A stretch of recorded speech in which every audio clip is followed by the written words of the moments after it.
परमेश्वर ने एक बार फिर से हमारे जीवन के ऊपर ये अनुग्रह कर दिया है कि हम डिमोनोलॉजी के ऊपर अपना ध्यान केंद्रित कर सकें। और आज जिस विषय के ऊपर हम अध्ययन करने जा रहे हैं, उस विषय को यदि हम बहुत ज्यादा ध्यान से अगर उसको हम समझ गए तो फिर हम दुष्ट आत्माओं के योजनाओं को, शैतान के हमलों को, उसकी जो ट्रिक्स हैं उसको भी बहुत सरलता से समझना शुरू हो जाएंगे। तो सबसे पहले हम कुछ वचनों को पढ़ लेते हैं जहां से हमारे इस अध्ययन की बुनियाद को हम डाल देंगे। तो नए नियम से इफिसियों की पत्री उसका 6 अध्याय उसके 10 से लेकर 12 वचन में इस समय आपके सामने पढ़ रहा हूं, जहां पर इन अंधकार की शक्तियों के बारे में एक बहुत महत्वपूर्ण बात पौलुस के द्वारा बताई गई थी। और इफिसियों की पत्री उसका 6 अध्याय 10 से लेकर 12 वचन के अंदर क्या लिखा हुआ है? इसलिए प्रभु में और उसकी शक्ति के प्रभाव में बलवंत बनो, परमेश्वर के सारे हथियार बांध लो कि तुम शैतान की युक्तियों के सामने खड़े रह सको। क्योंकि हमारा ये मलयुद्ध लहू और मांस से नहीं, परंतु प्रधानों से और अधिकारियों से और इस संसार के अंधकार के हाकिमों से और उस दुष्टता की आत्मिक सेनाओं से है जो आकाश में है। यहां पर पौलुस एक बहुत महत्वपूर्ण बात मसीहों को बता रहा था। पौलुस इस बात को बता रहा था कि शैतान की कुछ युक्तियां होती हैं, शैतान की कुछ योजनाएं होती हैं जिनके द्वारा वो मसीहों के ऊपर हमला करता है। शैतान बिना प्लानिंग करे हमला नहीं करता है, उसकी कुछ युक्तियां हैं। और इसीलिए कुरिन्थ की कलीसिया को पौलुस कहता है कि शैतान का कोई भी दांव हम पे नहीं चल सकता है, क्योंकि हम उसकी युक्तियों से अनजान नहीं। यानी शैतान की कुछ युक्तियां होती हैं, शैतान की कुछ योजनाएं होती हैं, उसकी कुछ ट्रिक्स होती हैं जिनको वो इंसान के ऊपर इस्तेमाल करता है। और इंसान उन ट्रिक्स के अंदर जब फंस जाता है तो वो शैतान के ट्रैप के अंदर, उसके फंदे के अंदर आ जाता है। और इस बात को खुद यीशु मसीह के द्वारा अपने शिष्यों को बताया गया था। यीशु ने इस बात को कहा था कि जब दुष्ट आत्मा किसी मनुष्य में से निकल जाती है तो वो सूखी जगहों पर विश्राम ढूंढती रहती है, और जब विश्राम नहीं पाती है तो फिर वो वापस से आती है और आकर के उस घर को देखती है कि वो सजा सजाया है, सूना है, साफ सुथरा है। और उसके बाद वो ध्यान से जब देखती है और सोचती है कि मैं वापस से अपने उसी घर के अंदर लौटूंगी, यीशु ने इस बात को प्रकट किया था कि दुष्ट आत्माएं पूरी प्लानिंग के साथ वापस से हमला करती हैं। और वो हमला जब करती हैं तो वो हमला जो होता है बिल्कुल परफेक्ट होता है। परमेश्वर के एक दास हैं, उन्होंने इस बात को कहा कि दुष्ट आत्माएं जो हैं, ऐसा नहीं है कि वो हर मिनट आपको पाप में गिराने के लिए प्रयासरत रहती हैं। हमेशा वो बस आपको पाप में ही गिराना चाहती हैं, ऐसा नहीं। लेकिन परमेश्वर के एक दास कहते हैं कि दुष्ट आत्माएं अपना ज्यादातर समय जो है वो आपके खिलाफ प्लानिंग करने के अंदर बिताती हैं, ताकि आपको कहां पर वो फंसा सकें, आपको कहां पर वो शैतान के फंदे के अंदर लेकर के जा सकें। और इस बात को खुद यीशु मसीह के द्वारा भी बताया गया था, और यहाँ पर पौलुस भी उसी बात को हमारे सामने प्रकट करता है। और हमारा ये मलयुद्ध जो है वो लहू और मांस से नहीं, किसी इंसान के साथ नहीं है, लेकिन उस दुष्ट के अंधकार की सेनाओं के साथ है। यहाँ पर लिखा है अंधकार के हाकिम। हमने कल इस बात को देखा था कि हमारे अलावा 2 संसार और पाए जाते हैं, रोशनी का संसार और अंधकार का संसार। और ये अंधकार का संसार जो है, इसके अंदर राज्य करने वाले कई सारे हाकिम हैं, गवर्नर्स हैं, हाई रैंकिंग ऑफिसर्स हैं, जो कि हाई रैंकिंग दुष्ट आत्माएं हैं, जिनके विषय में यीशु ने अपने शिष्यों से कहा। जब शिष्य जो थे वो दुष्ट आत्मा को नहीं निकाल पाए थे, तो चेलों ने यीशु से पूछा था कि हम इस दुष्ट आत्मा को क्यों नहीं निकाल पाए। तो यीशु ने कहा था कि यह जाति, ये स्पेसिफिक जाति जो है वो बिना प्रार्थना और उपवास के नहीं निकल सकती। कई सारी ऐसी दुष्ट आत्माएं होती हैं। मैंने बीते अध्ययन के अंदर भी जब डिमोनोलॉजी पर आपको दिया था तो इस बात को बताया था कि कई सारी दुष्ट आत्माएं जो होती हैं वो डरपोक होती हैं, और परमेश्वर के दासों को देखते के साथ ही कई सारी दुष्ट आत्माएं जो है वो अपने आप ही निकल जाती हैं, कुछ बोलने की भी जरूरत नहीं पड़ती है। कई दुष्ट आत्माएं इतनी ऐसी होती हैं कि एक बार उनको यीशु के नाम से कमांड किया जाए तो वो निकल जाती हैं, लेकिन कई दुष्ट आत्माएं अत्यंत ढीठ होती हैं। आप उनको कितना ही कमांड कर लो लेकिन वो नहीं निकलती हैं, वो अहंकार दिखाती हैं। और वो कौन सी दुष्ट आत्माएं होती हैं? वो दुष्ट आत्माएं जो होती हैं वो हाई रैंकिंग दुष्ट आत्माएं होती हैं, जिनके बारे में मैंने बीते अध्ययन के अंदर आपको बताया था, जो कुछ महीने पहले मैंने आपको दिया था। और वो हाई रैंकिंग दुष्ट आत्माएं जो होती है वो अंधकार के हाकिम उनको कहा गया है, गवर्नर्स कहा गया है, रूलिंग अथॉरिटीज कहा गया है अंधकार के संसार की। और यीशु ने अपने शिष्यों को कहा था कि ये स्पेसिफिक जाति जो है वो बिना प्रार्थना और उपवास के नहीं निकल सकती है।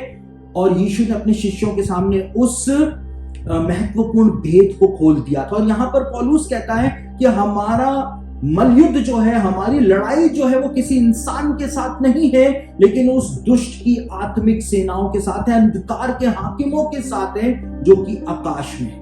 और इसीलिए इफिसियों की पत्री उसका 2 अध्याय उसके पहले वचन के अंदर या दूसरे वचन के अंदर शैतान को Prince of the power of air कहा गया है, Prince of the power of air. और दुष्ट आत्माएं जो हैं उनको हमेशा ऊपरी हवा कहा जाता है, यानी कि ऊपर की जो हवा है, जो वायुमंडल की जो हवा है, उनको हमेशा पुराने समय में भी किसी के अंदर अगर कोई दुष्ट आत्मा आ जाया करती थी तो कहा जाता था उस पर ऊपरी हवा आ गई है, यानी वो हवा जो ऊपर रहती है, आकाश में रहती है, वो दुष्ट आत्मा जो है वो किसी व्यक्ति के अंदर आ गई है। तो हमारा सामना किसी इंसान से नहीं है, कोई इंसान हमारा दुश्मन नहीं है, लेकिन इंसानों के अंदर काम करने वाली वो दुष्ट आत्माओं से हमारा सामना है। और पौलुस कहता है कि हम उसकी युक्तियों से अनजान नहीं हैं और हम प्रॉपरली परमेश्वर के सारे हथियार बांध करके उनका सामना करने के लिए तैयार हो चुके हैं। तो आज हम ऐसी ही कुछ बातों को समझने का, जानने का प्रयास करेंगे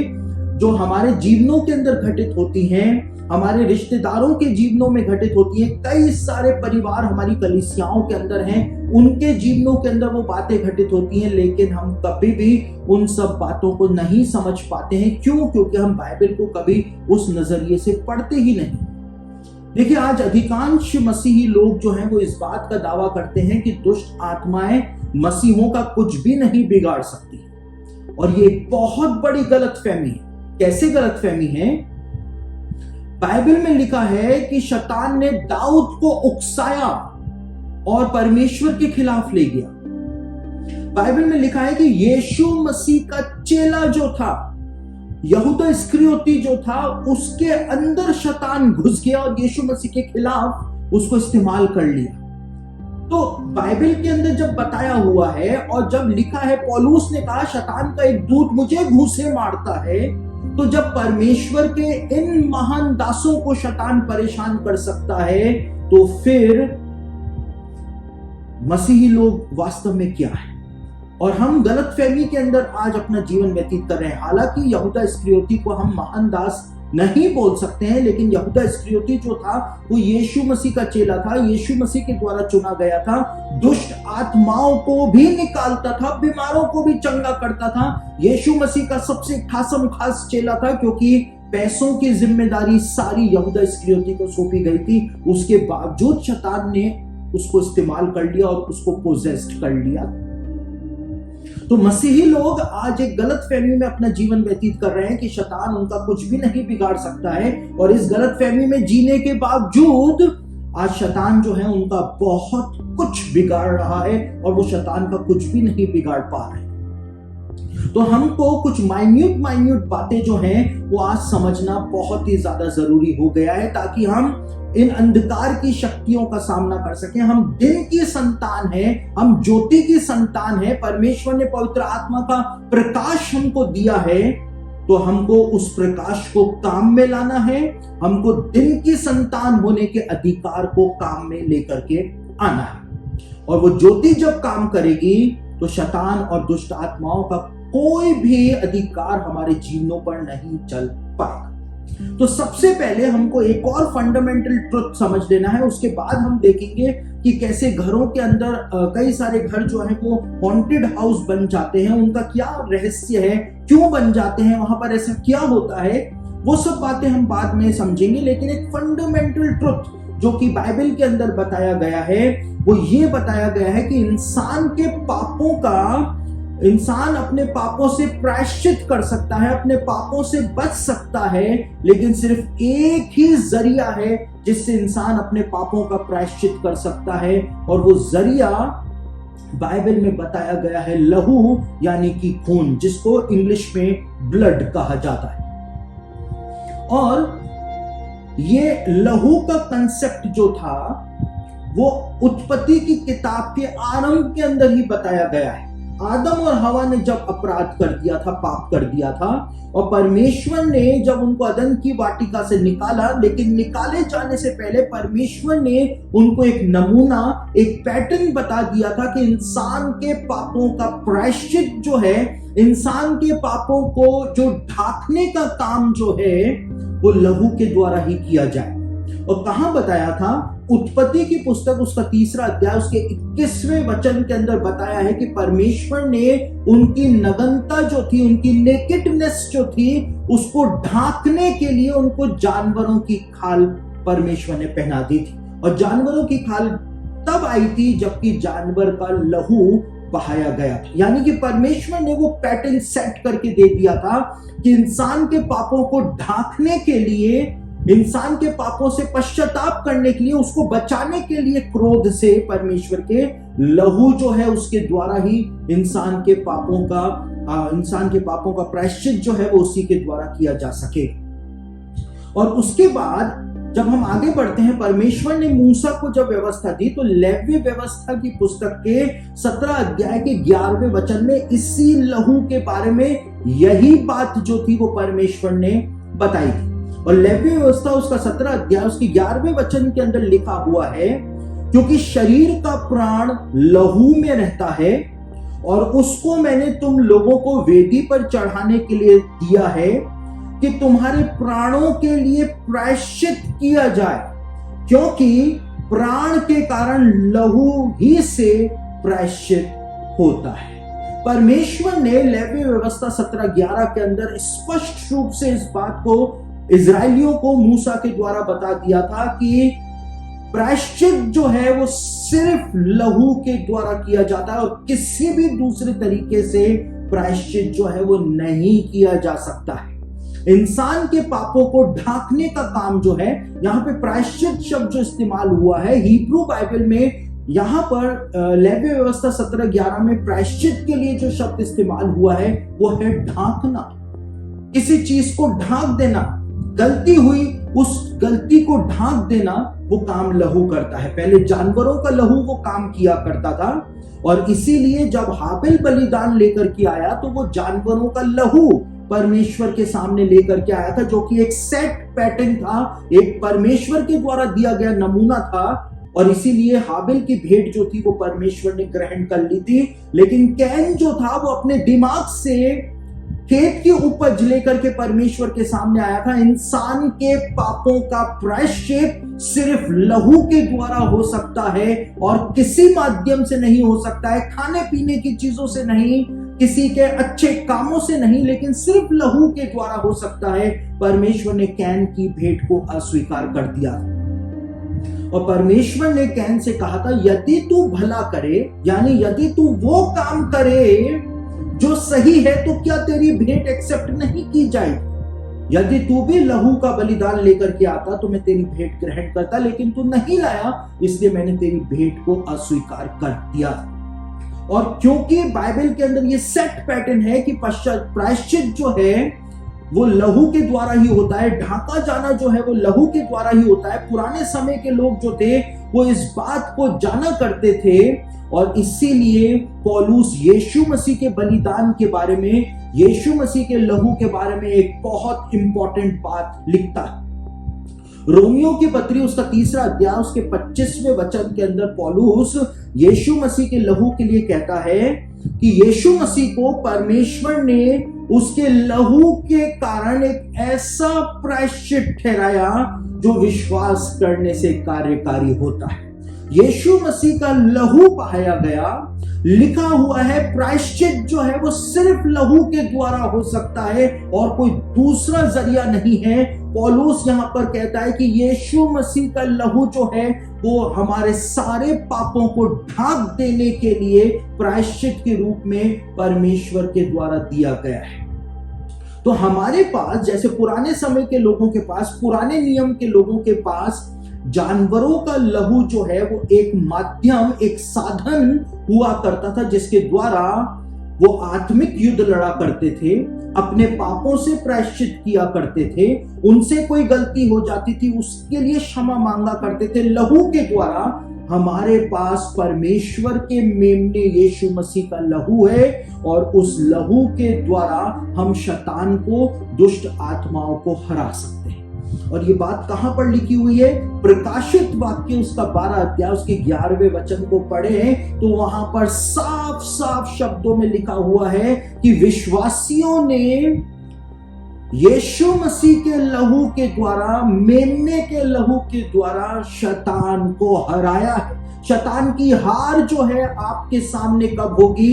यीशु मसीह के लहू के द्वारा। यीशु मसीह के लहू के अंदर वो सामर्थ है, क्योंकि प्रायश्चित करने की सामर्थ यीशु के लहू में है, इसलिए शैतान जो है वो यीशु मसीह के लहू का सामना नहीं कर सकता है। और इसलिए लिखा हुआ है प्रकाशित वाक्य 12:11 में कि विश्वासियों ने मेमने के लहू के कारण वो उसके ऊपर, शैतान के ऊपर जयवंत हुए हैं। यदि आपको दुष्ट आत्माओं को हराना है, यदि आपको शैतान को हराना है, यदि आपको उनको अपने घर से भगाना है, अपने जीवन से भगाना है, तो एक हथियार, यहां पे लिखा है परमेश्वर के सारे हथियार बांध दो। सारे में से कुछ हथियारों के बारे में पौलुस ने बताया, तलवार के बारे में बताया, पौलुस ने ढाल के बारे में बताया, कवच के बारे में बताया, पौलुस ने सैंडल्स के बारे में बताया, लेकिन सबसे बड़ा हथियार यीशु मसीह का लहू है, जिसके द्वारा विश्वासी जो है वो शैतान के ऊपर जय प्राप्त करते हैं। ये बात प्रकाशित वाक्य में भी लिखी हुई है। तो इस फंडामेंटल ट्रुथ को ध्यान में रखते हुए अब हम आगे बढ़ते हैं और समझने का प्रयास करते हैं कि आखिर कौन सी ऐसी महत्वपूर्ण बातें बाइबल में बताई हुई हैं जिनको हम पढ़ते तो हैं लेकिन उनको हम कभी समझ नहीं पाते।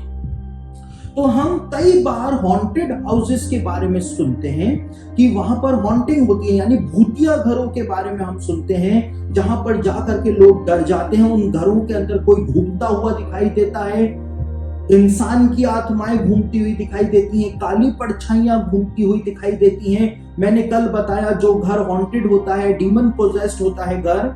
और देखिए, आप कहें कि ऐसा नहीं होता है तो ये आपकी थ्योरी है, लेकिन चर्च इतिहास के अंदर अर्ली चर्च फादर्स जो थे उनके लेखों को आप पढ़ें। अर्ली चर्च फादर्स का मतलब मैं कई बार आपको बता चुका हूं।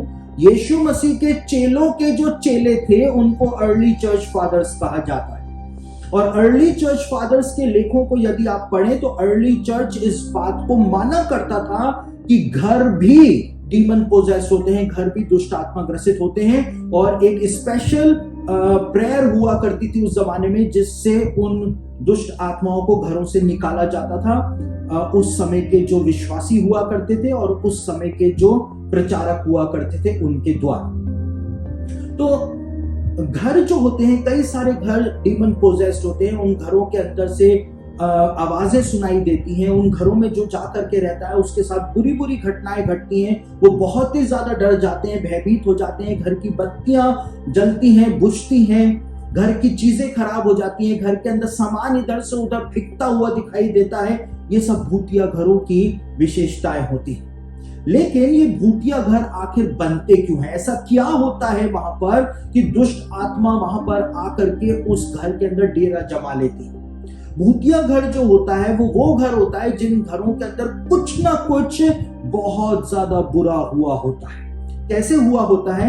जिन घरों के अंदर लोग सुसाइड कर लेते हैं, आत्महत्या कर लेते हैं, तो उनकी आत्मा जो है वो हाउस अरेस्ट हो जाती है, उसी घर के अंदर वो कैद हो जाती है। और जिस घर के अंदर आत्मा कैद हो जाती है वहां पर दुष्ट आत्मा के आने का रास्ता जो है वो बन जाता है और फिर वहां पर हॉन्टिंग होनी शुरू हो जाती है, वहां पर ये भूतिया घटनाएं होनी शुरू हो जाती।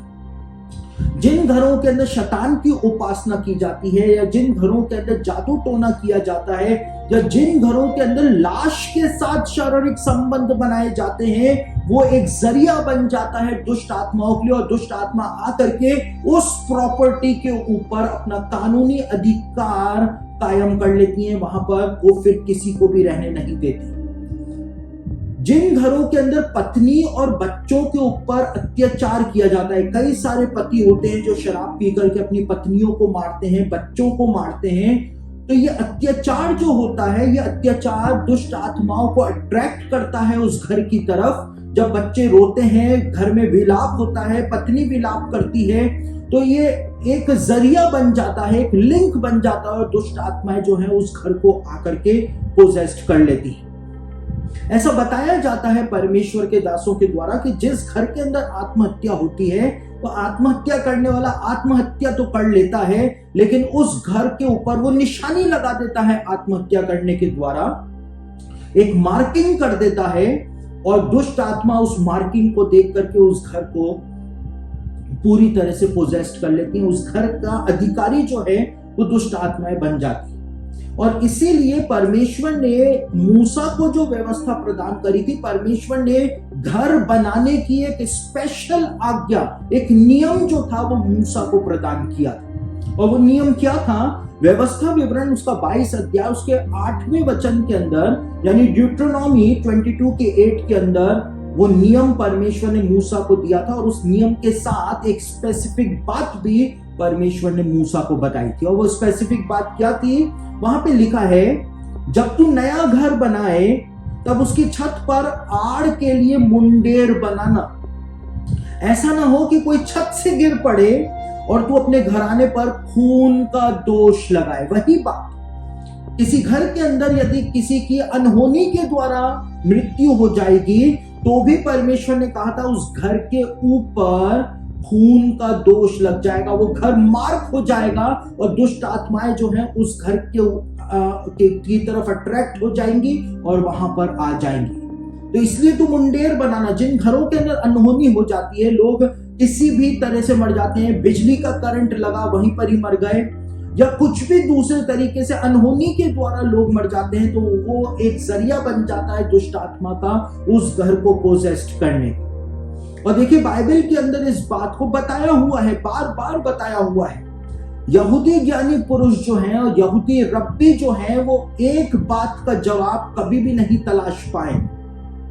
और वो बात क्या है? लेव्य व्यवस्था 14 अध्याय और उसके 33 से 53 वचन जो है, यानी लेविटिकस 14 चैप्टर के 33 से 53 वर्सेस जो हैं, उनके अंदर एक व्याधि वाले घर की बात की गई है। कोढ़ की व्याधि घर में, उसकी बात की गई है।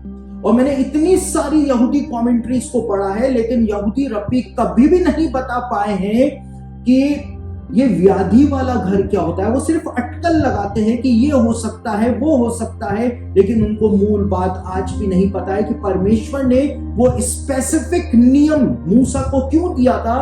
परमेश्वर ने कहा था कि मैं तुमको जब वो घर दिखाऊं, तो वहां पर कोई कितना ही बड़ा ज्ञानी रहता हो, लेकिन वो तुरंत याजक को बुलाए और याजक को बुला करके अपने घर का इंस्पेक्शन वो कराए।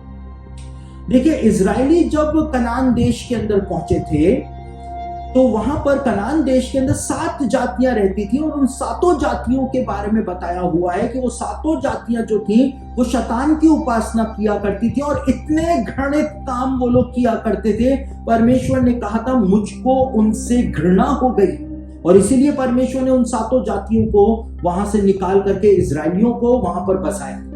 और इजरायली जो थे वो कनानी लोगों के द्वारा छोड़े गए जो घर थे, उन घरों के अंदर जाकर के इजरायली लोग भी बस गए थे। तो कई सारे घर तो इजरायलियों ने नए बनाए थे, लेकिन कई सारे पुराने घर जो पड़े हुए थे, जिनको छोड़ करके कनानी लोग भाग गए थे या जिनको इजरायलियों ने मार दिया था, उनके घरों के अंदर इजरायली बस गए थे। और जब इजरायली वहां पर बस गए थे, तो परमेश्वर ने कहा था कि मैं कुछ स्पेसिफिक काम करूंगा। और क्या काम करूंगा, उस वचन को हम पढ़ लेते हैं। लेव्य व्यवस्था उसका 14 अध्याय 33 से 35 वचन में आपके सामने पढ़ रहा हूं। वहां पर परमेश्वर ने कहा था कि मैं किसी घर के अंदर तुमको कुछ दिखाऊं तो उस बात को बिल्कुल भी हल्के में तुम मत लेना। और यहूदी ज्ञानी पुरुष भी इस बात के बारे में कभी भी नहीं बता पाए हैं कि परमेश्वर ने क्यों ये स्पेसिफिक आज्ञा जो थी वो मूसा को इजरायलियों के घरों के विषय में प्रदान करी।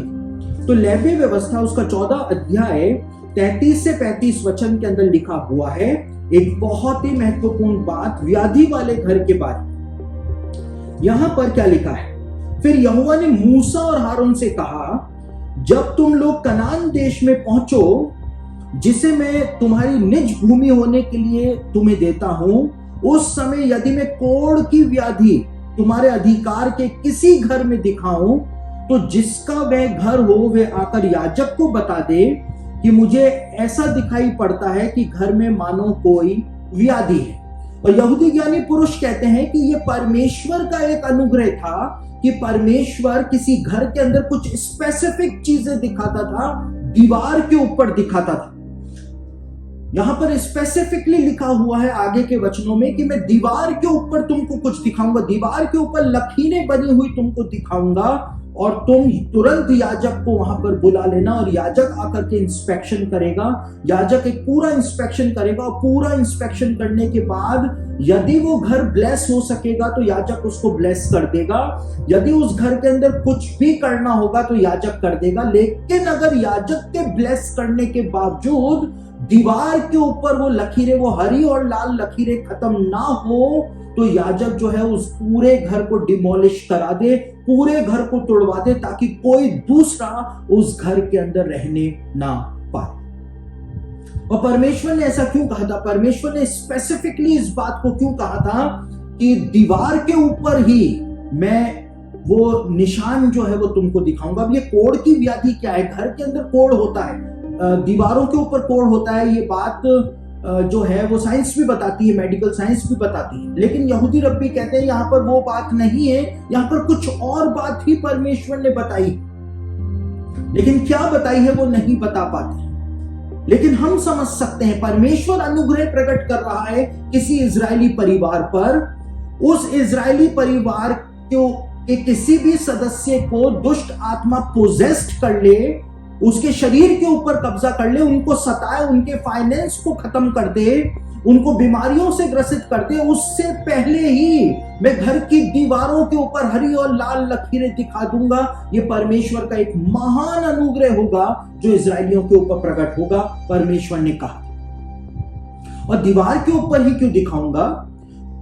क्योंकि कनानी जाति के जो लोग हुआ करते थे वो शैतान की उपासना करते थे। बाल जो था वो शैतान के रूप में ही आज शैतानवादियों के द्वारा पूजा जाता है।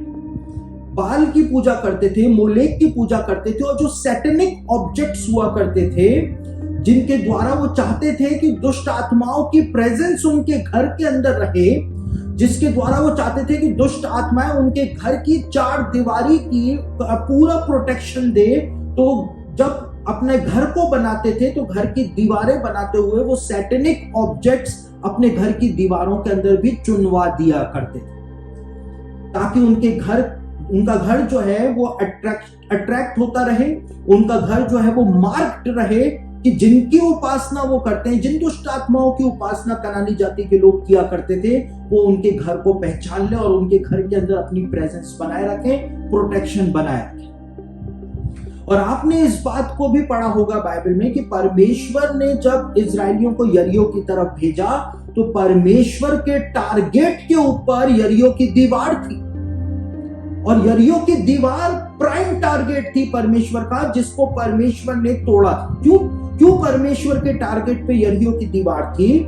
इसलिए थी क्योंकि आज आप यरीहो जाएं इजराइल के अंदर तो वहां पर आर्कियोलॉजिस्ट को यरीहो की दीवार मिली है, वही प्राचीन दीवार जो परमेश्वर ने गिराई थी, उसके अवशेष वहां पर मिले हैं। और आर्कियोलॉजिस्ट ने इस बात को पाया है कि यरीहो की जो दीवार थी उसकी चुनाई के बीच में, पत्थरों के ईंटों के बीच के अंदर, वहां पर छोटे छोटे जो मासूम बच्चे होते हैं उनके कंकाल भी चुनाई के अंदर चुने हुए उनको मिले।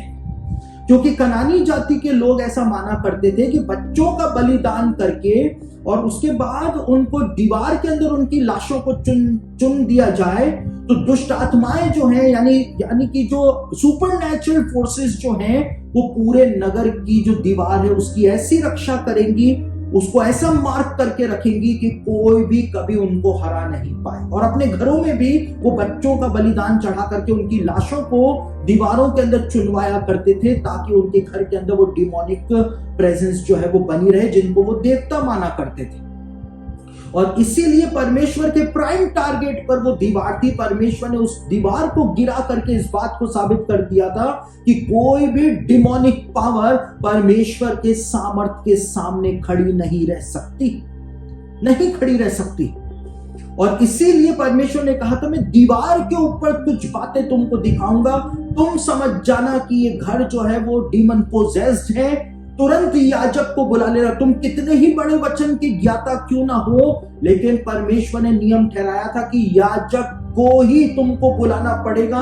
याजक आएगा, 7 दिनों तक उस घर को बंद करके रखेगा, उसके बाद 7 दिनों के बाद आकर के वापस याजक उस घर को देखेगा। परमेश्वर ने कहा था अगर किसी ईंट के ऊपर वापस से वो लकीरें दिखाई देंगी तो उस ईंट को वो निकलवा लेगा, वापस घर बंद रखेगा। लेकिन अगर वो लकीरें वापस से फैल जाएंगी तो ये इस बात का प्रतीक होगा कि वो घर जो है वो व्याधि वाला घर है, वो हॉन्टेड हाउस है। उस घर के अंदर रहना खतरनाक हो सकता है इजरायली परिवार का, इसलिए उस घर को पूरी तरह से मलबे के अंदर तब्दील कर देना और मलबा भी बाहर दूर कहीं फेंकवा देना। ये याजक को ये जिम्मेदारी दी गई थी। और परमेश्वर क्यों नहीं चाहता? परमेश्वर चाहता तो वो घर जो था उसको परमेश्वर ब्लेस करा सकता था, कर सकता था, लेकिन परमेश्वर ने फिर भी ऐसा नियम ठहराया कि कोई भी इजरायली परिवार वहां पर ना रहे।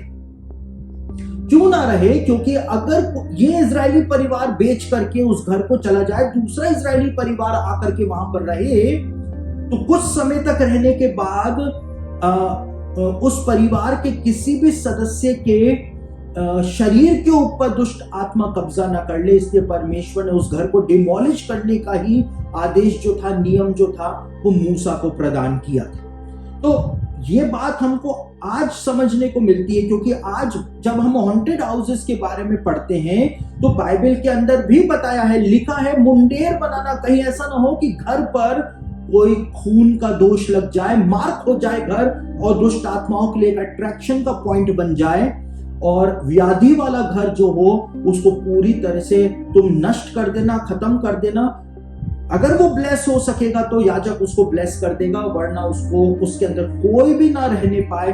परमेश्वर ने इस बात का नियम बना करके दिया, लेकिन हम इन सब बातों को समझते नहीं। और जिन घरों के अंदर एक बार भी कोई जादू टोना करने वाला आता है या कुछ ऐसे ऑब्जेक्ट्स हम लोग लेकर के आ जाते हैं जिनके बारे में मैं आपको बताऊंगा आगे, कुछ ऐसी चीजें घर के अंदर लेकर के आ जाती हैं जो दुष्ट आत्माओं के लिए अट्रैक्शन का पॉइंट होती हैं, तो दुष्ट आत्मा उस घर के ऊपर कानूनी अधिकार कर लेती है और उस घर को अपना घर कह करके वो प्रकट करती है। यीशु ने कहा, वो कहती है कि मैं अपने उसी घर के अंदर लौट जाऊंगी। वो उस घर को, इंसान के शरीर को या किसी घर को वो अपना घर कहती है, वो अपनी प्रॉपर्टी उसको क्लेम करती है। तो हॉन्टेड हाउसेस जो होते हैं उनके बारे में बाइबल के अंदर भी इनडायरेक्टली बताया हुआ है, डायरेक्टली नहीं लेकिन इनडायरेक्टली बताया है। और हम समझ सकते हैं कि जब बाइबल में भी इस बात का इशारा दिया गया है, यानी कि हॉन्टेड हाउसेस होते हैं। और मैंने बहुत सारे ऐसी हॉन्टेड जगह देखी है। मैं आपको बताऊं, मैंने कई सारे ऐसे बोलते हुए अजीब भी लग रहा है, लेकिन कई सारे चर्चेस भी मैंने देखे हैं जो कि डीमन पोजेस्ड होते हैं। वहां पर उन चर्चेस की पहचान क्या होती है? जिन चर्चेस में जो चर्च की बिल्डिंग डीमन पोजेस्ड होती है, वहां पर जितनी भी शादियां करी जाती हैं उनमें डिवोर्स हो जाता है। वहां पर अधिकतर जो मेंबर्स होते हैं उनको या तो अर्थराइटिस होता है या फिर उनको चर्च के लगभग सारे ही परिवारों के अंदर डायबिटीज लोगों को होती है, या वहां पर जितने भी पास्टर आते हैं उनको हार्ट डिजीज हो जाती है। अच्छा खासा जवान पादरी आया, लेकिन कुछ आते के साथ ही कुछ महीनों बाद उसको हार्ट डिजीज हो जाती है, हार्ट अटैक हो जाता है, या उसको बाईपास सर्जरी कराने पड़ती है।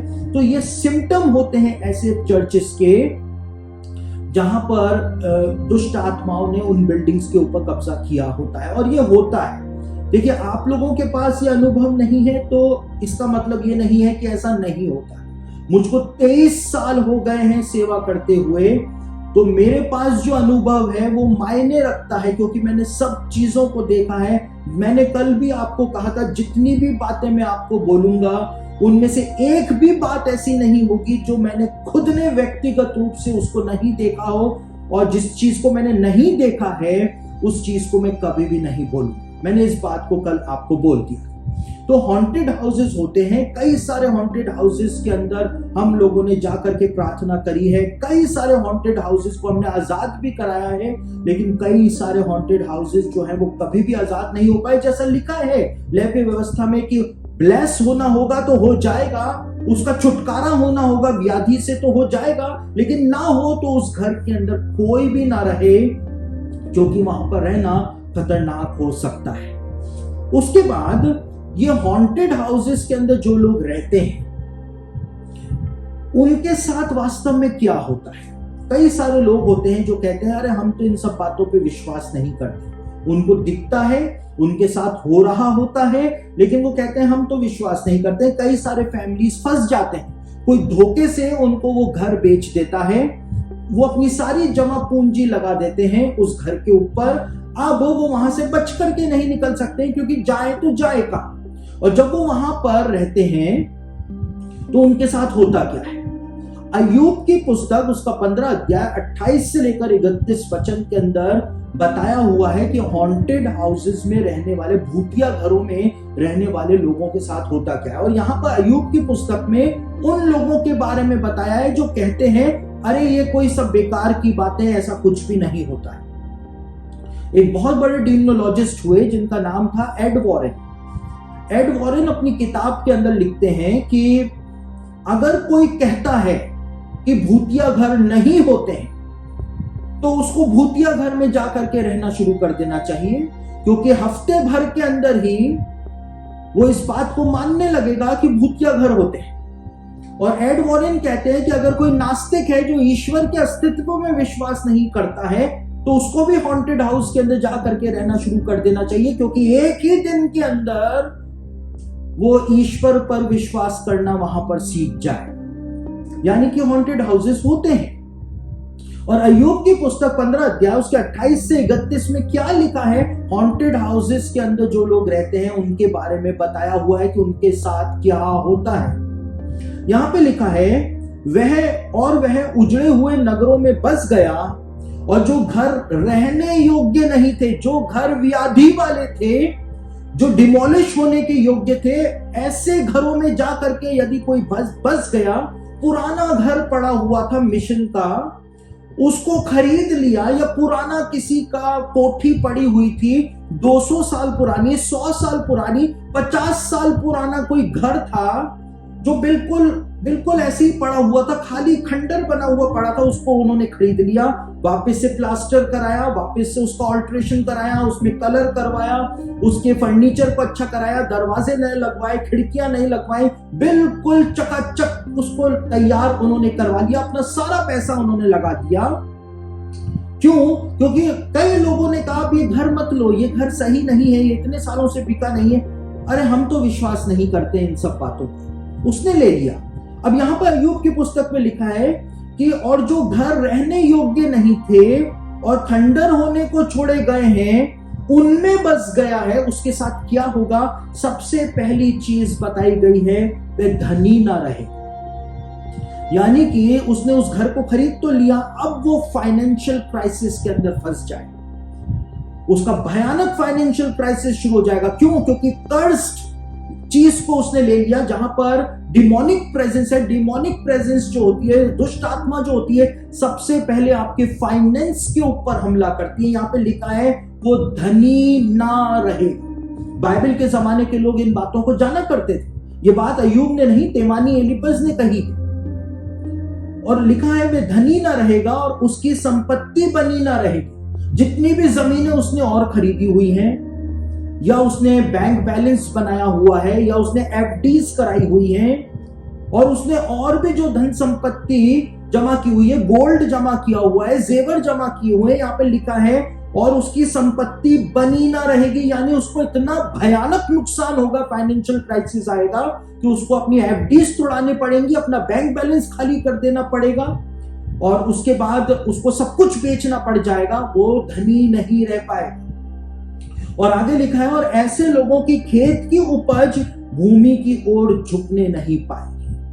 यानी वो इतनी मेहनत करेगा, लेकिन उसकी मेहनत रंग नहीं लाएगी, नुकसान ही नुकसान होगा। वो जी जान लगा देगा मेहनत कर करके, लेकिन उसको अंत में नुकसान ही नुकसान होगा। क्यों? क्योंकि वो ऐसे घर के अंदर जा करके बस गया है जो कि खंडर होने को छोड़े गए थे, जो रहने योग्य नहीं थे। वहां पर दुष्ट आत्मा है, वो आपके फाइनेंस के ऊपर हमला करेगी, बाइबल के अंदर लिखा हुआ है। और आगे लिखा है वह अंधियारे से कभी ना निकलेगा, यानी कि वो परेशान ही रहेगा। एक परेशानी को सुलझाएगा, दूसरी आ जाएगी, दूसरी सुलझी नहीं, तीसरी आ जाएगी, तीसरी सुलझी नहीं, चौथी आ जाएगी, वो अंधियारे में ही फंसा रहेगा। बाइबल में लिखा है उससे कभी बाहर नहीं निकल पाएगा, और उसकी डालियां आग की लपट से झुलस जाएंगी। उसकी डालियां, एक पेड़ की डालियां, यानी उसके बच्चे जो हैं वो आग की लपट से, यानी आग, नरक की आग, दुष्ट आत्माएं जो हैं वो उसके बच्चों के जीवन को बर्बाद करके रख देंगी।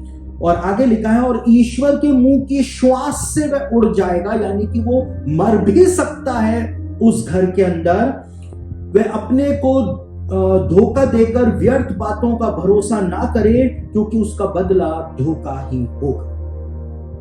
यहां पर अय्यूब की किताब में बताया है कि लोग व्यर्थ बातों को लेकर अपने आप को धोखा ना दें। अरे ऐसा कुछ भी नहीं होता, हम तो विश्वास नहीं करते। आपके विश्वास करने और ना करने से कुछ नहीं होता है। बाइबल में लिखा है ऐसा होता है, बाइबल में लिखा है श्राप होते हैं, बाइबल में लिखा है दुष्ट आत्माएं होती हैं, तो दुष्ट आत्माएं होती हैं। अगर दुष्ट आत्माएं नहीं होती है तो यीशु मसीह ने किनको निकाला?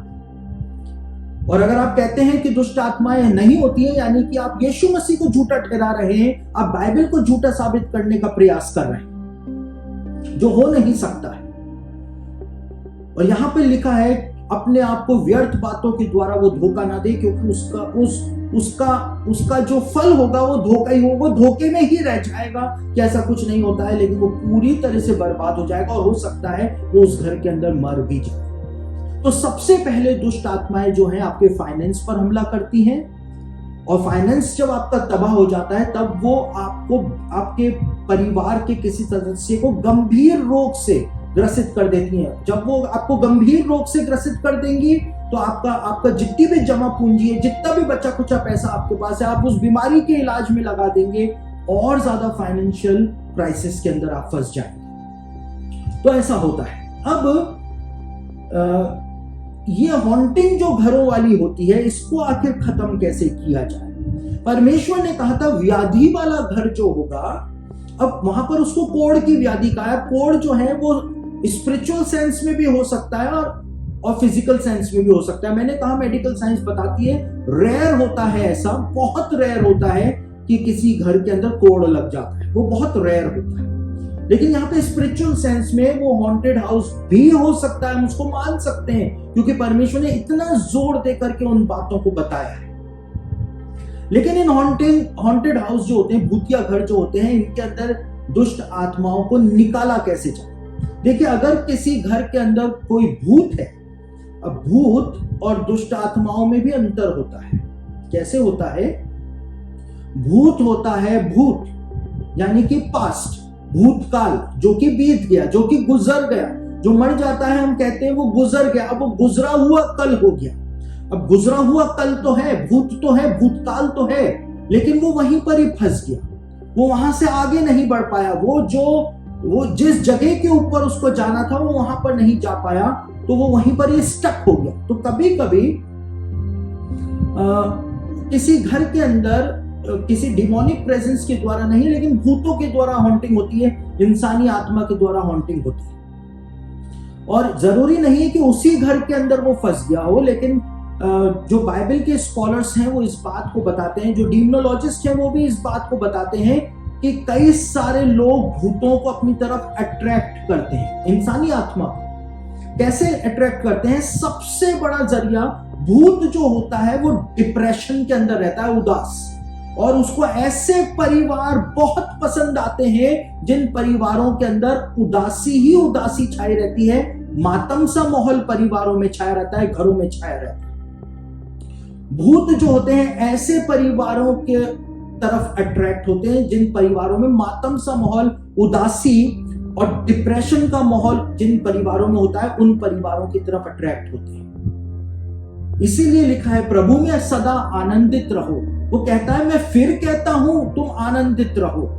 आनंद वाले परिवारों की तरफ भूत अट्रैक्ट नहीं होते क्योंकि वो उनकी साइकोलॉजी से मिलते नहीं, उनके व्यवहार से वो मिलता नहीं है वो परिवार, इसलिए वो उन परिवारों की तरफ अट्रैक्ट होते भी नहीं। अगर इंसानी आत्मा है तो वो परमेश्वर का सामना कभी भी नहीं करती है, यीशु मसीह का सामना कभी भी नहीं करती है। एक बार वहां पर प्रार्थना कर दी जाए उन घरों के अंदर जाकर के, वो आत्मा वहां से चली जाती है क्योंकि वो इंसान की आत्मा है। लेकिन अगर किसी घर के अंदर दुष्ट आत्मा है तो वो ऐसे कभी भी नहीं जाती इतनी आसानी से। मैंने कल भी बताया था, दुष्ट आत्मा इतनी आसानी से आती नहीं है, और एक बार आ जाए तो फिर इतनी आसानी से वो जाती भी नहीं। तो परमेश्वर ने जो व्याधि वाले घर की लेवी व्यवस्था 14 अध्याय में जो नियम दिए थे कि अगर किसी घर के अंदर याजक देखे कि व्याधि खत्म हो गई है तो उस घर को वो ब्लेस करे। और कैसे ब्लेस करे? लेवी व्यवस्था उसका 14 अध्याय 48 से 53 वचन पढ़े, यानी लेविटिकस चैप्टर 14 वर्सेस 48 टू 53 को पढ़ें तो वहां पर शुद्ध करने का, घर को पवित्र करने का, शुद्ध करने का तरीका बताया गया है, जो कि ओल्ड टेस्टामेंट का तरीका हुआ करता था। लेकिन लेवी व्यवस्था 14 अध्याय उसके 51वें वचन में, यानी लेविटिकस 14:51 के अंदर एक बहुत महत्वपूर्ण बात बताई गई है कि घर को कैसे तुम ब्लेस कर सकते हो, कैसे शुद्ध कर सकते हो, डिमोनिक प्रेजेंस वहां पर कैसे खत्म कर सकते हो। वहां पर लिखा है कि वो लहू लेकर के, याजक, सिर्फ याजक, आप खुद नहीं, एक साधारण लेमैन नहीं, लेकिन याजक जो है वो लहू लेकर के 7 बार उस घर के ऊपर छिड़क दे और वो घर जो है वो पवित्र हो जाएगा, रहने के योग्य बन जाएगा। लहू के द्वारा घर जो है उसमें से दुष्ट आत्मा का प्रभाव खत्म हो जाएगा। ये लेवी व्यवस्था 14:51 के अंदर लिखा हुआ है। और मैंने आपको बताया परमेश्वर का ये एक यूनिवर्सल लॉ है कि ढांकने का काम, बचाने का काम, उद्धार देने का काम, प्रायश्चित करने का काम जो है वो लहू के द्वारा ही किया जाता है। ये यूनिवर्सल नियम परमेश्वर ने बना दिया था अदन की वाटिका के अंदर ही। और 7 बार जैसे लहू छिड़का जाता था, आपको जान करके हैरानी होगी कि यीशु मसीह का लहू जो है वो उसके शरीर में से 7 जगहों से ही निकला था। कहां से निकला था? उसके दोनों हाथों से लहू निकला था, उसके दोनों पैरों से लहू निकला था, उसकी पसली में से लहू निकला था, उसके सिर पर कांटों का मुकुट जब पहनाया गया तब लहू निकला था, जब उसकी पीठ के ऊपर कोड़े मारे गए थे तब लहू निकला था। 7 जगहों से यीशु मसीह का लहू जो निकला, किसी भी घर में जहां पर डिमोनिक प्रेजेंस है, जो हॉन्टेड है, जो भूतिया घर है, जहां पर दुष्ट आत्मा ने कब्जा किया हुआ है, उसको वहां से निकालने का काम जैसे 7 बार छिड़का जाता था। यीशु मसीह के शरीर से 7 जगहों से निकला हुआ यीशु का वो लहू जब उस घर के अंदर अप्लाई किया जाएगा तो वहां पर कोई भी दुष्ट आत्मा फिर वास नहीं कर पाएगी। तो जो नियम पुराने नियम में दिया हुआ है, नए नियम के अंदर आकर के लिखा हुआ है प्रकाशित 12:11 के अंदर कि वो यानी विश्वासी जो है वो मेमने के लहू के द्वारा शैतान के ऊपर उन्होंने जय प्राप्त करी है। साफ तौर से इस बात को लिखा हुआ है, साफ तौर से बताया हुआ है। तो अगर कोई घर डीमन पोजेस्ड है तो उसका इलाज क्या है? यीशु मसीह के लहू के द्वारा उस घर को हम शुद्ध और पवित्र कर सकते हैं। और वहां पर वो घर जो है फिर रहने योग्य बन सकता है। जिन घरों के अंदर भक्ति के गीत नहीं बजते हैं, जिन घरों के अंदर बाइबल अध्ययन नहीं होता है, जिन घरों के अंदर बाइबल के वचन नहीं बोले जाते हैं, वो घर सबसे ज्यादा डेंजर जोन में रहते हैं कि वो दुष्ट आत्माओं के अधिकार के अंदर आ सकते हैं। आप जब अपने मुंह से बाइबल के वचनों को बोलेंगे अपने घर में, आप घर के अंदर अच्छे आत्मिक गीतों को बजाएंगे, तो क्या लिखा हुआ है, हमारा सामना जो है वो अंधकार की शक्तियों से है, हाकिमों से है, जो कि आकाश में है, Prince of the power of air. ये हवा जो है, हवा की तरंगे जो हैं, इसके अंदर दुष्ट आत्माएं हैं। लेकिन जब आपके घर के अंदर जो हवा है, आपके घर के अंदर जो एटमॉस्फेयर है, उसमें आप बाइबल के वचनों को जब बोलेंगे, उसके अंदर जब आप आत्मिक गीतों को बजाएंगे, तो किसी भी दुष्ट आत्मा की इतनी हिम्मत नहीं है कि वो आपके घर की ओर नजर भी उठाने पाए। जहां पर लहू लगा होगा, परमेश्वर ने मूसा को कहा था, जिस घर पर लहू लगा हुआ देखूंगा, मैं नाश करने वाले को उस घर के अंदर जाने नहीं दूंगा, परमेश्वर ने कहा था जब इजरायलियों ने फसह का पर्व मिस्र के अंदर मनाया था। तो यीशु के लहू के अंदर वो सामर्थ्य है जो आपको हर प्रकार से डिमोनिक हमले जो होते हैं, दुष्ट आत्माओं के हमले जो होते हैं, उनसे बचा सकती है। उसके बाद कई सारी जमीनें जो होती हैं वो भी श्रापित होती है। कई सारे जमीनें जो है वो श्रापित होती है। मैं बहुत महत्वपूर्ण बात आपको बताने जा रहा हूं, उसके बाद मैं कुछ बातें आपको बता करके फिर अपने संदेश के निष्कर्ष के अंदर आऊंगा। जमीनें जो है उनके वो भी श्रापित होती हैं। अनेक कारणों से जमीन जो है वो श्रापित हो जाती है। सबसे प्रमुख कारण, उस जमीन के ऊपर यदि कोई पाप होता है तो वो जमीन श्रापित हो जाती है।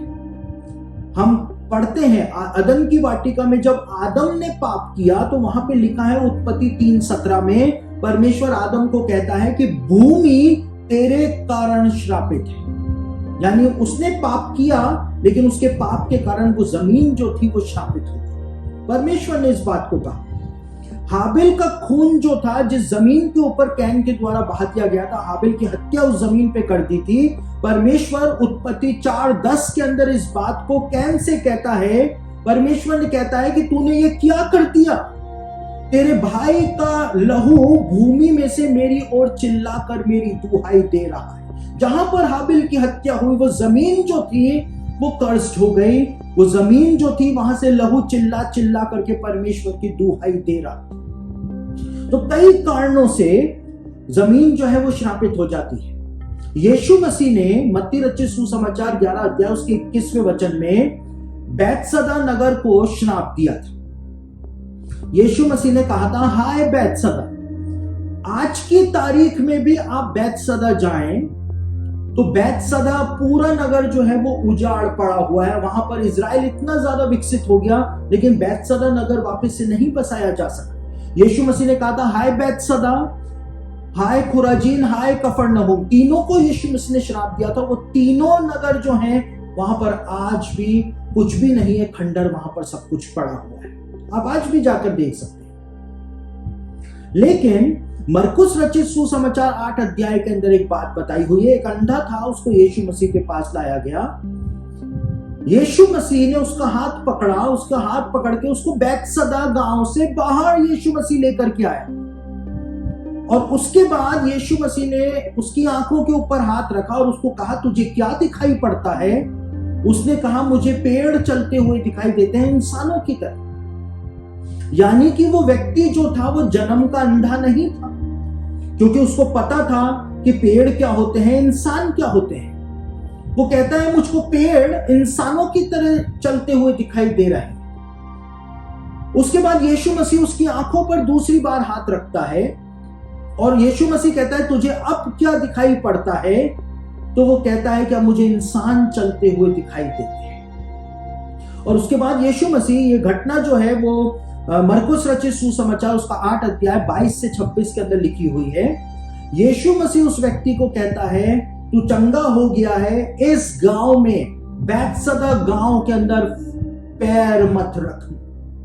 यानी बैतसदा को यीशु मसीह ने श्राप दिया था। ये व्यक्ति जो था, अब ये व्यक्ति जो है वो यीशु मसीह से बोल सकता था कि प्रभु गांव में नहीं जाऊंगा तो फिर रहूंगा कहां पर, मेरा तो घर ही गांव में है। यानी कि वो व्यक्ति बैतसदा नगर का रहने वाला था ही नहीं, वो कहीं और से वहां पर आकर के रहने लग गया था, क्योंकि बैतसदा जो था वो फिशरमैन्स का गांव था, नगर था, वहां पे बहुत पैसा ही पैसा था, तो हो सकता है व्यापार करने के लिए वहां पर आकर के बस गया हो। और जमीन का श्राप जो था, जो यीशु मसीह ने बैतसदा को श्राप दिया था, वो श्राप इस व्यक्ति की आंखों पर आ गया था। मैं जब कॉलेज के अंदर था, कॉलेज में पढ़ता था, तो उस समय एक डॉक्टर थे, जिनकी एक लेडी डॉक्टर थी, क्रिश्चियन ही थी, उनकी जो मदर थी, उनकी आंखों की रोशनी एकदम से चली गई थी।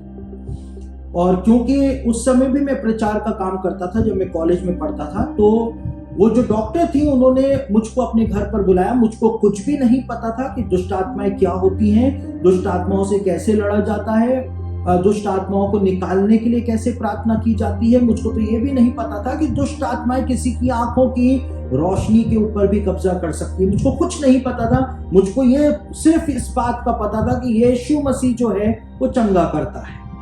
और जब मैं उनके घर पर गया किसी एक व्यक्ति के साथ, और पहली बार मेरी लाइफ में मैं किसी इतनी बड़ी कोई ऐसे रोग में फंस गया कि उसकी आंखों की रोशनी चली गई। मैं पहली बार ऐसे किसी व्यक्ति के लिए जब प्रार्थना कर रहा था, तो मैंने क्या देखा, प्रभु ने मुझको दिखाया कि वो जो बुजुर्ग लेडी थी, उनके पीछे एक भयानक दुष्ट आत्मा खड़ा था। मैंने उसको अपनी आंखों से देखा, किसी को दिखाई नहीं दे रहा था। उसने उनके कंधे के ऊपर अपना हाथ रखा हुआ था। इसलिए मैं कहता हूं कि मेरा अनुभव जो है वो मायने रखता है, क्योंकि जब मुझको कुछ नहीं पता था तब परमेश्वर ने मुझको वो दिखाया। यानी कि मैंने उनके लिए प्रार्थना करी, क्योंकि मुझको कुछ आता नहीं था, मुझको कमांड देना नहीं आता था, मुझको श्राप को तोड़ना नहीं आता था, मुझको दुष्ट आत्मा को भगाना नहीं आता था। लेकिन मैं उनके लिए प्रार्थना करके आया और वो ठीक नहीं हुई। लेकिन मैं इस बात को समझ गया, क्योंकि उस दुष्ट आत्मा ने इस बात को बोला कि ये मेरी है। और मैं भी बहुत डर गया, क्योंकि मुझको कुछ भी नहीं आता था। मेरी जिंदगी का पहला अनुभव था। मेरे खुद के हाथ और मेरे पैर हिलने लग गए थे। क्यों हिलने लग गए थे? क्योंकि पहली बार मेरा इनकाउंटर हुआ था। तो जमीन का जो श्राप होता है वो भी ऐसे ही काम करता है। जहां पर श्राप काम करता है तो आंखों के ऊपर उस श्राप का प्रभाव आना स्वाभाविक होता है। मैक्सिमम टाइम जब भी श्राप काम करता है तो उसका इफेक्ट आंखों के ऊपर ही आता है।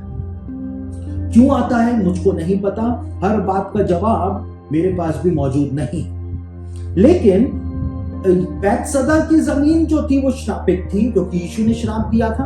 हम देखते हैं कि ये यरीहो जो था उसकी जमीन को यहोशू के द्वारा श्राप दिया गया था। हम देखते हैं कि हाबिल की हत्या जहां पर हुई थी वो जमीन श्रापित हो गई थी। परमेश्वर ने आदम को कहा कि भूमि जो है वो तेरे कारण श्रापित हो चुकी है। और ऐसे श्रापित जमीनें होती हैं जहां पर जाकर के अगर कोई बस जाता है तो फिर वो जमीनें जो है उसके जीवन के ऊपर प्रभाव डालना शुरू कर देती है। एक मिशन कंपाउंड है, प्राइवेसी की वजह से वो उस मिशन कंपाउंड का नाम मैं नहीं बता रहा हूं कि कहां पर वो मिशन कंपाउंड है, लेकिन वो मिशन कंपाउंड की जमीन जो है वहां पर उस जमीन को जब भी खोदा जाता है नींव डालने के लिए, कुछ बनाने के लिए, उस जमीन को यदि खोदा जाता है तो वैसे ही वहां पर प्रॉब्लम्स होनी शुरू हो जाती है, भयानक बीमारियां हो जाती है। जो परिवार अपना घर बना रहा होता है उस मिशन कंपाउंड की जमीन को खोद करके, उस परिवार के किसी सदस्य को भयानक बीमारी हो जाती है। छोटी मोटी नहीं, कैंसर हो जाएगा या उसके लंग्स फेल हो जाएंगे, उसकी किडनी फेल हो जाएगी, ऐसी बड़ी बड़ी बीमारियां हो जाती हैं। कभी कभी किसी की मृत्यु हो जाती है। इधर घर बन के तैयार हुआ, कमरा बन के तैयार हुआ, ऑल्टरेशन होकर के तैयार हुआ और परिवार के किसी सदस्य की मृत्यु हो गई। तो उस मिशन कंपाउंड में ऐसा होता है। और क्यों होता है? जब मैंने पता किया तो पता चला कि उस जमीन के ऊपर कब्रिस्तान और शमशान पाया जाता था। 200 साल पहले वहां पर कब्रिस्तान और शमशान पाया जाता था। आज भी जब लोग नींवें खोदते हैं वहां पर तो उनको वहां पर हड्डियां निकलती हैं नींवों के लिए जमीन खोदते हुए। तो 200 साल पहले वहां पर कब्रिस्तान और शमशान पाया जाता था। लेकिन जरूरी नहीं है कि जिस जमीन के ऊपर कब्रिस्तान हो या शमशान हो वहीं पर ही, देखिए कब्रिस्तान या शमशान यहाँ पर अत्यंत मायूसी होती है, यहाँ पर मौतें होती हैं, उनको ला करके वहां पे दफनाया जाता है, वहां पर लोग रोते हैं, वहां पे विलाप होता है। इसलिए जमीनें जो है वो अट्रैक्ट करती हैं दुष्ट आत्माओं को। इसलिए उन जमीनों पे जाकर के कोई भी अगर बस जाता है, घर बनाता है, तो फिर वहां पर उनके साथ बहुत कुछ बुरा होना शुरू हो जाता है। परमेश्वर की एक दासी है जिन्होंने ये किताब लिखी है, इनका नाम है सामंथा हैरिस, और इन्होंने ये किताब लिखी है फाइटिंग मैलेवोलेंट स्पिरिट्स। और इस किताब के अंदर वो कहती हैं, इस किताब के अंदर इन्होंने लिखा है, वो कहती है कि कब्रिस्तान और हॉस्पिटल के एडजॉइनिंग जो जमीन होती है, वो जमीन भी दुष्ट आत्माओं को अट्रैक्ट करती है, क्योंकि वो जमीन जुड़ी हुई है हॉस्पिटल से और कब्रिस्तान से। हॉस्पिटल जो होते हैं वहां पे कई लोगों की मौतें होती हैं, वहां पर लोग दुखी होते हैं, वहां पर लोग रोते हैं, और जहां पर इस प्रकार की मायूसी वाला जगह जो होती है वो डीमंस को अट्रैक्ट करती है, और वो जमीन जो एडजॉइनिंग होती है उसके ऊपर भी वही प्रभाव जो है वो आ जाता है। ये सामंथा हैरिस जो है वो कोई छोटी हस्ती नहीं है। सामंथा हैरिस जो है ये मिशिगन पैरानॉर्मल रिसर्च एसोसिएशन जो है, इंस्टीट्यूट जो है, जो कि गवर्नमेंट का इंस्टीट्यूट है, मिशिगन गवर्नमेंट का, उसके अंदर डीमोनोलॉजिस्ट और पैरानॉर्मल इन्वेस्टिगेटर है। तो गवर्नमेंट जॉब पर है मिशिगन के अंदर, अमेरिका में, और इन्होंने इस किताब के अंदर इस बात को बताया है। ये बताती है कि इनका विवाह एक जैक नाम के लड़के से जब होने वाला था, तो जैक नाम के लड़के का घर जो था, उस घर के अंदर हॉन्टिंग होती थी। वहां पर एक काला साया या काली परछाई घर के अंदर घूमती हुई दिखाई दिया करती थी। और ये क्या लिखती है, मैं आपको शब्द ब शब्द पढ़ के बताता हूं कि इन्होंने अपनी इस किताब के अंदर आखिर क्या बताया है। शब्द ब शब्द पढ़ रहा हूं। ये कहती है कि जैक का परिवार ने बिल्कुल नया घर जो था वो मिशिगन के पुराने सैनिटोरियम के चारों ओर की भूमि पर बनाया था। यानी एडजॉइनिंग थी, एक सैनिटोरियम था, टीबी हॉस्पिटल के बिल्कुल पास में एडजॉइनिंग जमीन जो थी, वहां पर जैक के परिवार ने, यानी कि जिससे इनके विवाह होने वाला था, उस परिवार ने वहां पर अपना एक बिल्कुल नया नवेला घर बनाया था। और ये लिखती है पिछले कुछ वर्षों में वहां टीबी से कई लोगों की मृत्यु हो गई थी उस अस्पताल में। और ये लिखती है मेरा मानना है कि यह भूमि जिस पर नया घर बनाया गया था, घटनाओं और लोगों की ऊर्जा से अंकित है, वो मार्क्ड हो गया। अनिवार्य रूप से पृथ्वी पर एक निशान या स्मृति छोड़ी जाती है जो पूरे समय गूंजती रहती है जब तक कि संपत्ति को साफ नहीं किया जाता है। वहां पर वही चीजें जो है वो घूमती रहती हैं, गूंजती रहती हैं, लोगों के रोने की आवाजें गूंजती रहती हैं, लोग रोते हैं क्योंकि उनके प्रियजन मर जाते हैं। और जब तक ऐसा होता रहता है वहां पर, जब तक कि उस घर को क्लीन नहीं किया जाता है यीशु मसीह के लहू और नाम के सामर्थ्य के द्वारा। ये आगे लिखती है, ये पैरानॉर्मल इन्वेस्टिगेटर हैं जो इन बातों को लिख रहा है, ये कोई पादरी नहीं है जो इन बातों को लिख रही है। यहां पे लिखा है, ये आगे कहती है, मैंने यह भी देखा है कि जिन स्थानों पर बड़े पैमाने पर मृत्यु या निराशा होती है, वे आमतौर पर नारकीय हस्तियों को आकर्षित करते हैं, यानी दुष्ट आत्माओं को आकर्षित करते हैं, क्योंकि वे नकारात्मक ऊर्जा को पोषित करते हैं। पीछे मुड़कर देखने पर मेरा दृढ़ विश्वास है कि जिस जमीन पर जैक का, यानी इनकी शादी जिससे होने वाली थी, ये कहती है मेरा पूरा विश्वास है कि जिस जमीन पर जैक का घर बना था, वे पुराने सैनिटोरियम से निकली किसी बुरी चीज का वास।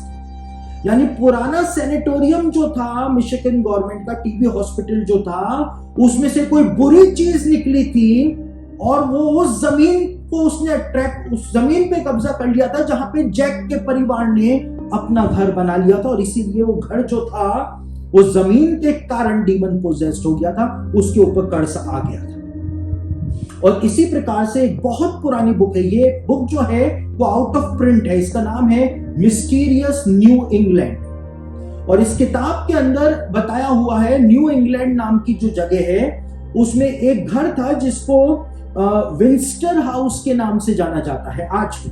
और इसके अंदर उसकी तस्वीरें भी दी गई हैं। बहुत पुरानी किताब है और विंस्टर हाउस के बारे में बताया हुआ है कि वो घर जो था उस जमीन के ऊपर दुष्ट आत्मा ने कब्जा किया हुआ था, और जब वो घर बनना शुरू हुआ, कुछ कमरे जब तैयार हो गए, तो उस दुष्ट आत्मा ने उनको ये धमकी दी उस परिवार को कि अगर ये घर पूरा बन जाएगा इस जमीन पर, तो तुम्हारे परिवार के हर एक सदस्य को मैं एक एक करके मारता चला जाऊंगा। और इस किताब के अंदर बताया कि आज भी कोई न्यू इंग्लैंड जाकर के देख सकता है कि वो घर आज भी अधूरा पड़ा हुआ है, और वो घर कभी पूरा नहीं बन पाया क्योंकि परिवार जो था वो डर गया। जमीन का श्राप जो था वो परिवार के ऊपर आ गया। तो जमीन का श्राप होता है, और ये श्राप जो है वो यीशु मसीह के लहू के द्वारा, यीशु मसीह के नाम के द्वारा तोड़ा जा सकता है। किसी जमीन के ऊपर यदि किसी की हत्या हुई है, वो जमीन श्रापित हो जाती है। हमने एक नई बात को देखा कि कब्रिस्तानों के या अस्पतालों के एडजॉइनिंग जो जमीन होती है, सामंता हैरिस कहती हैं, पैरानॉर्मल इन्वेस्टिगेटर, इतने केसेस को डील करने के बाद जब किताब लिखी, वो कहती है वो जमीन जो है वो भी कर्स्ड हो जाती है, हॉन्टेड हो जाती है, और वही प्रभाव जो कब्रिस्तानों में और हॉस्पिटल्स के ऊपर नेगेटिव प्रभाव होता है वो उन आसपास की जमीनों के ऊपर भी आ जाता है। तो ये मेरी बातें नहीं है, सामंता हैरिस ने लिखी। किसी जगह के ऊपर यदि किसी की हत्या करके उसको दफना दिया जाता है, वो जमीन भी कर्स्ड हो जाती है। किसी जगह के ऊपर यदि शैतानी शक्तियों को इनवाइट किया जाता है, वो जमीन भी श्रापित हो जाती है, और जो वहां पर जा करके बस जाता है, वो श्राप जो है वो धीमे धीमे करके उनके जीवनों के ऊपर भी आ जाता है। और जो मिशन कंपाउंड है जिसके बारे में मैंने आपको बताया, वहां पर लोग इतना परेशान हैं, वहां पे लोगों को फाइनेंशियल क्राइसिस है, वहां पर लोग बीमारियों के अंदर हैं, वहां पर लोग परेशान हैं, वहां पर लड़कियों की शादियां कराई जाती हैं तो लड़कियों के घर टूट जाते हैं, वहां पे लड़कों की शादियां कराई जाती हैं, वहां पे लड़कों के घर टूट जाते हैं, वहां पे जो बेटियां होती हैं, बहुएं होती हैं, उनका मिसकैरेज हो जाता है, बच्चे मर जाते हैं, बहुत कुछ वहां पे दर्दनाक होता है। और वो फ्रीक्वेंसी कब बढ़ती है? जब उस जमीन को खोदा जाता है तो वो फ्रीक्वेंसी बहुत तेजी के साथ बढ़नी शुरू हो जाती है। उस मिशन कंपाउंड के अंदर यदि आप जाएं तो मिशन कंपाउंड में एंटर होते के साथ ही एक हैवीनेस सी आपको फील होगी, और वहां पर हर घर के अंदर आपको एक हैवीनेस सी फील होगी, क्योंकि लोग इतना परेशान वहां पर हैं, क्योंकि वो कब्रिस्तान और शमशान 200 साल पहले वहां पे कब्रिस्तान और शमशान था, उसके ऊपर वो मिशन कंपाउंड जो है वो बना हुआ है। कहां बना हुआ है वो मैं नहीं बता सकता हूं प्राइवेसी की वजह से, लेकिन वहां पर ऐसा होता है। तो हॉन्टेड हाउसेस होते हैं, हॉन्टेड हाउसेस के बाद जो श्रापित जमीनें हैं वो भी होती हैं, और ये जो चीजें होती हैं ये ऐसे ही नहीं हो जाती हैं, लेकिन इनके पीछे एक बहुत बड़ा कारण होता है। हमने देखा कि यरीहो की दीवार परमेश्वर का प्राइम टारगेट क्यों थी? क्योंकि उन्होंने दीवार के अंदर ही शैतान को और दुष्ट आत्माओं को आकर्षित करने वाली चीजों को चुनवाया हुआ था। तो आज मैं अपने लेसन को यहीं पर ही रोक रहा हूं, और परसों मैं आपकी वापस से क्लास लूंगा, क्योंकि ये विषय जो है वो इतना लंबा है कि मैं आज अपने विषय को पूरा नहीं कर पाया। तो परसों मैं आपकी क्लास वापस से लूंगा, ट्यूसडे को 6 बजे मैं आपकी क्लास लूंगा। लेकिन अभी मैं आप लोगों के लिए प्रार्थना करने जा रहा हूं, और ट्यूसडे के दिन हम इस बात को देखेंगे कि घरों में जो डिमोनिक प्रेजेंस हो जाती है उसके आने के दूसरे और कारण क्या होते हैं, कैसे म्यूजिक के द्वारा दुष्ट आत्माएं घरों के अंदर आ जाती हैं, कैसे कोई नेगेटिव व्यक्ति आपके घर में आ गया उसके द्वारा कैसे आ जाती हैं, आप कोई कर्स्ड ऑब्जेक्ट लेकर के आ गए उसके द्वारा कैसे आ जाती हैं, वो सब चीजें हम देखने का, जानने का परसों ट्यूसडे को प्रयास करें। तो इस समय मैं आप सब लोगों के लिए प्रार्थना करने जा रहा हूं। तो आइए हम सब मिल करके प्रार्थना करें ताकि प्रभु अपना अद्भुत सामर्थ आप लोगों के जीवन के अंदर प्रकट करने पाए। सर्वशक्तिमान पिता परमेश्वर प्रभु, इस समय में आपके लोगों को जो आपके नाम के कहलाते हैं, जिन्होंने इतनी देर बैठ करके आपके वचन को सुना है, ताकि आपके वचन से वो सीख सकें, शैतान का सामना करना सीख सकें, उसको हराना सीख सकें प्रभु। तो प्रभु आप अपने लोगों को ब्लेस कर दें। एक घर है जिस घर के बाहर उन्होंने अपने घर का नाम आशीर्वाद रखा हुआ है, उनके घर के बाहर घर का नाम आशीर्वाद है, लेकिन उनके घर के अंदर सुकून नहीं है, उनके घर के अंदर उनको शांति नहीं मिलती है और वो निरंतर फाइनेंशियल लॉस के अंदर जा रहे हैं। प्रभु, मैं इस घर को यीशु मसीह के लहू के द्वारा शुद्ध और पवित्र करता हूं। प्रभु, आपसे प्रार्थना करता हूं कि हर एक वो नेगेटिव शक्ति, हर एक वो डिमोनिक पावर जिससे ये घर बंधा हुआ है, वो यीशु मसीह के नाम के सामर्थ्य से उसका प्रभाव टूट जाने पाए। मैं यीशु मसीह के लहू को इस घर के ऊपर और इस घर के अंदर लगा देता हूं। प्रभु जी, इस परिवार को शैतान के उस बंधन से आप आजाद कर दें। उस बंधन को मैं यीशु के नाम से तोड़ रहा हूं। आशीर्वाद नाम का ये घर जो है, उसके मालिक का नाम हेमंत है, और हेमंत इस समय घर पर नहीं है, लेकिन उसकी पत्नी बैठ करके इस वचन को सुन रही है। और उसने वचन को सुनते समय भी इस बात को अपने मन ही मन सोचा था कि क्या प्रभु यीशु मसीह का लहू उनके परिवार को और उनके घर को आजाद कर सकता है। तो यीशु मसीह ने उस आशीर्वाद नाम के घर को आशीष दे दी है। प्रभु, आपका धन्यवाद हो कि आपने इस परिवार की प्रार्थनाओं को सुन लिया और हेमंत के घर को आपने आजाद कर दिया। प्रभु, आपका धन्यवाद। प्रभु, मैं आपके लोगों को आपके सम्मुख लेकर के आ रहा हूं। मैं इनके घरों को यीशु मसीह के नाम से ब्लेस कर रहा हूं। इनके घरों के अंदर प्रभु जी, इनकी घरों की छत पर, दीवारों पर, फर्श पर, खिड़की और दरवाजों पर, इनके घर के सारे सामान पर मैं यीशु मसीह के लहू को लगा देता हूं। इनके घरों को ब्लेस कर दें यीशु के नाम से। हर एक डिमोनिक पावर इनके घर से दूर हो जाने पाए। इनकी घर की ईंटें, इनके घर के पत्थर सब यीशु के नाम से ब्लेस हो जाने पाए। प्रभु, अद्भुत अनुग्रह कर दें। और प्रभु जी, दुष्ट आत्माओं के कारण जो भी बीमारियों में ये फंसे हुए हैं, प्रभु जी, इनकी शारीरिक बीमारियों से आप इनको आजाद कर दें यीशु मसीह के सामर्थ्य नाम से। भाई हर्बर्ट को यीशु मसीह इसी समय छू रहा है और यीशु मसीह उस बीमारी के बंधन से भाई हर्बर्ट को आजाद कर रहा है जिसमें वो भाई फंसा हुआ है। इसी समय चंगाई का सामर्थ हर्बर्ट के शरीर के अंदर उतर चुका है और वो इसी समय उसने चंगाई को प्राप्त कर लिया है। प्रभु, आपका धन्यवाद। मैं उन सब लोगों के लिए आपसे प्रार्थना करता हूं जो कैंसर में फंसे हुए हैं। प्रभु, यीशु मसीह के नाम में वो सामर्थ्य है। आपका वचन कहता है कि आकाश के नीचे मनुष्यों में सिर्फ एक नाम दिया गया है जिसके द्वारा हम उद्धार पा सकते हैं, और वो यीशु मसीह का नाम है। वही यीशु मसीह के नाम को मैं हर एक उस बीमार शरीर के ऊपर रख रहा हूं जो कैंसर से पीड़ित है। प्रभु, इनका कैंसर खत्म हो जाने पाए, कैंसर के सेल जल जाने पाए यीशु मसीह के सामर्थ्य नाम से। एक नया जीवन इनको प्रदान कर। प्रभु, अपनी अद्भुत महिमा को आप प्रकट कर दें। सारे श्राप टूट जाने पाए यीशु मसीह के सामर्थ्य नाम से। प्रभु, अपनी अद्भुत अद्भुत महिमा को आप दिखा दें।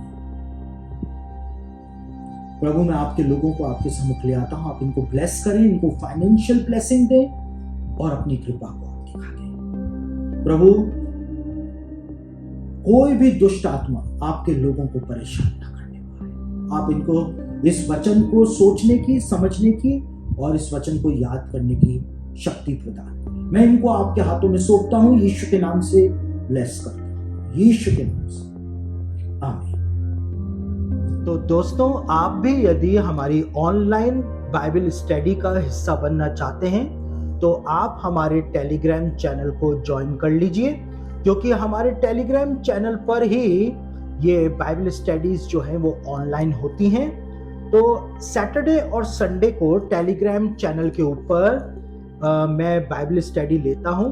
तो यदि आप चाहें तो हमारे टेलीग्राम चैनल से जुड़ सकते हैं। हमारे टेलीग्राम चैनल को कैसे ज्वाइन करें वो आपको नीचे डिस्क्रिप्शन बॉक्स के अंदर सारी डिटेल्स जो हैं वो मिल जाएंगी। हमारे टेलीग्राम चैनल का नाम है सचिन क्लाइव ऑफिशियल। आप उसको अंदर उसको ज्वाइन कर सकते हैं, उसमें जुड़ सकते हैं और हमारी ऑनलाइन बाइबल स्टडी जो सैटरडे संडेज को होती हैं, आप इसके अंदर भाग ले सकते हैं, लाइव हमारे साथ जुड़ करके भाग ले सकते हैं। और साथ ही साथ आपको जो वर्ल्ड बिब्लिकल न्यूज़ है वो भी हमारे टेलीग्राम चैनल के ऊपर निरंतर प्राप्त होती रहेगी। तो यदि आप चाहें तो हमारी ऑनलाइन बाइबल स्टडी से हमारे टेलीग्राम चैनल को ज्वाइन करके उससे जुड़ सकते हैं।